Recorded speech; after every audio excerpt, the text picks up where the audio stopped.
Welcome to Sushi Bites. I like miracles. I like girls. No, really, I do. And I like festivals. Here's a game that combines all three. Wow, I'm hard already. Miracle Girls Festival was released for the PlayStation Vita on December 14th, 2015. It's a rhythm game from Sega, based on their super popular Hatsune Miku Project Diva engine, featuring a whole bunch of characters and songs from contemporary anime shows. Imagine, if you will, a big music rhythm game waifu party, where the most popular girls are all invited. Sounds like a good time, but I don't think I can get any more erect. Look, I'm not going to stop making dick jokes. It's 3 a.m. in the morning, and I can't sleep.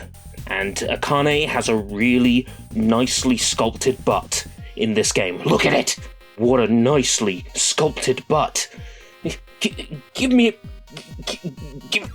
a moment to gather my thoughts, okay? Okay, good.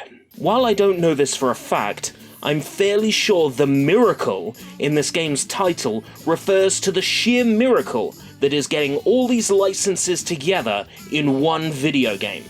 Japanese companies are generally not very forthcoming when it comes to collaborative efforts, at least in my estimates and understanding. So making a game like Miracle Girls Festival is, well, a miracle, right?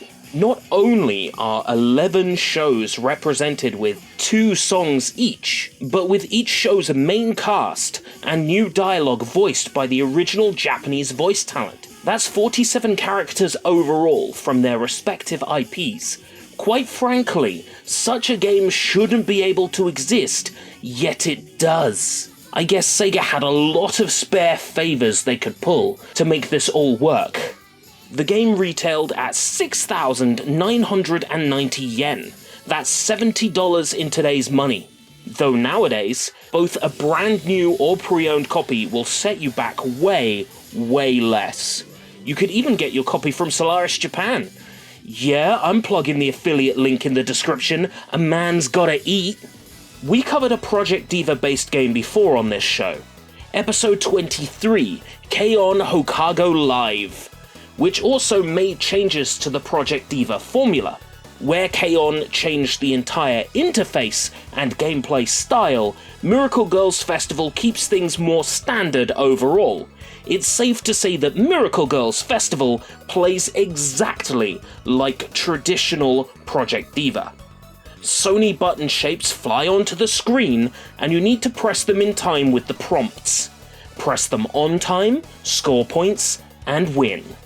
Occasionally arrows appear which require both the face button and associated direction to be pressed, and there are held notes, which, are pretty standard fare in most rhythm games. What, have you not played a rhythm game before? Don't you guys have phones? Unlike Project Diva, it's actually incredibly difficult to fail a song in Miracle Girls Festival. It may even be, frankly, impossible. You immediately start the song with a 50% completion rating, and you'll easily exceed 200% completion if you play even remotely well. I think this game might have been intended for first-time rhythm game players, as it features loads of items to help you and has such a low threshold for clearing each song. This is a drastic difference to typical Project Diva, which is a far less forgiving game.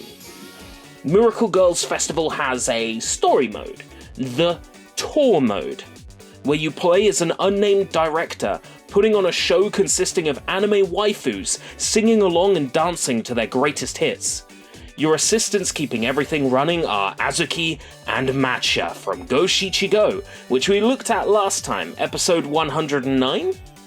By late 2015, Sega's song-building app was long dead, and the popularity had waned, yet they still shoehorned their delightful haiku-loving schoolgirls into this game.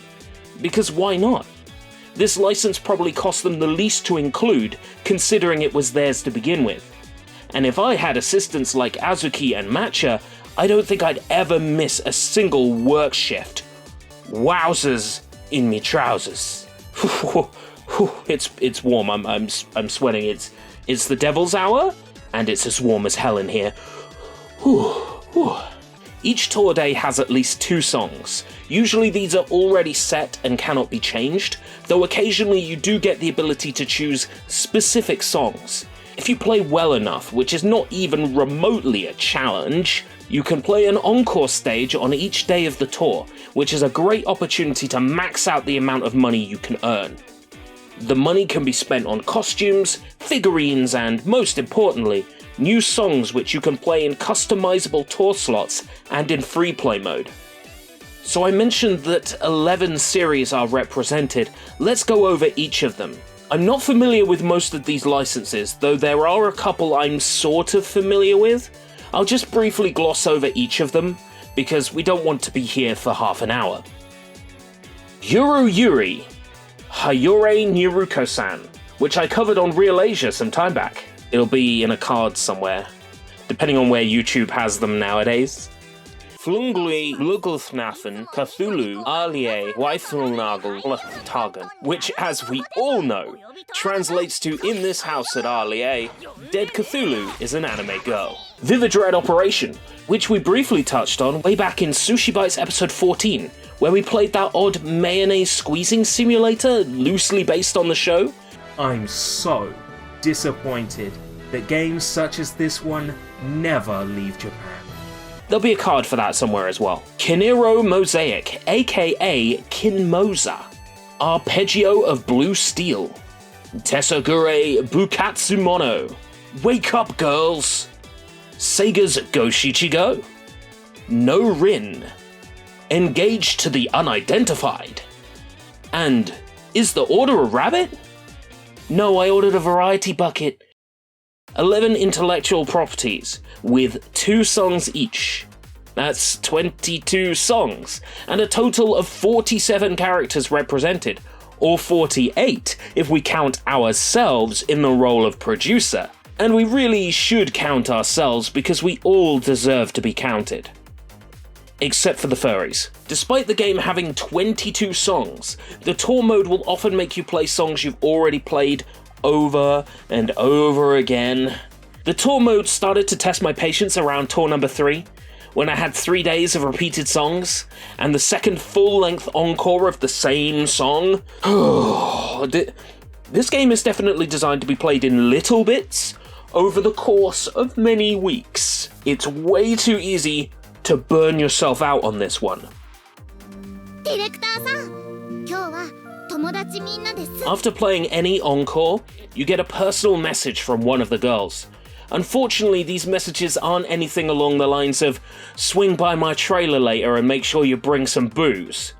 Instead, they're like, thank you for letting us play in your show, etc. Most of these, in fact all but one, are voiced by their corresponding seiyuu. Unfortunately, before development on Miracle Girls Festival wrapped up, the voice actress for Kuko from Hayore Niruko-san, Miyu Matsuki, passed away due to lymphoma. Out of respect for her voice actor, Sega left the message without voice acting, instead of hiring a sound-alike to fill the role. Well, that's got me pretty down now, so here is a zoom-in on Akane's nicely sculpted butt. It is a nicely sculpted butt. You have got to admit it. Yeah, the game's presentation is tight. All the characters look spot on to the shows they're from.